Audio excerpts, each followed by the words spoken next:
Il palazzo presenta un'area centrale e due laterali e in ogni centimetro si nota la magnificenza e la cura dei particolari, utili per ogni ambiente, sia esso dedicato agli incontri politici piuttosto che ai banchetti, all'accoglienza o alla cultura.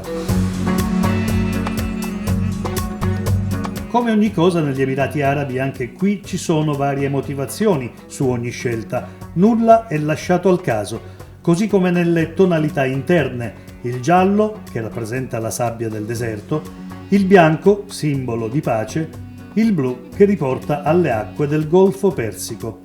Molte le personalità che hanno fatto visita al palazzo presidenziale, fra questi anche Re Carlo III d'Inghilterra e Papa Francesco.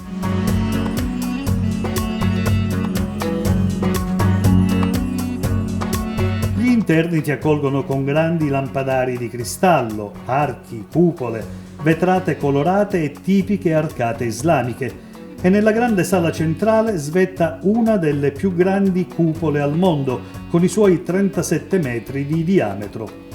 In un'altra sala poco distante, al centro, spicca una grande composizione dorata che, all'apparenza, non illustra il suo vero significato. È la scultura The Power of Words, letteralmente il potere delle parole, e riporta la citazione dello sceicco: la ricchezza non è denaro o petrolio, la ricchezza risiede nelle persone ed è inutile se non dedicata a servire le persone.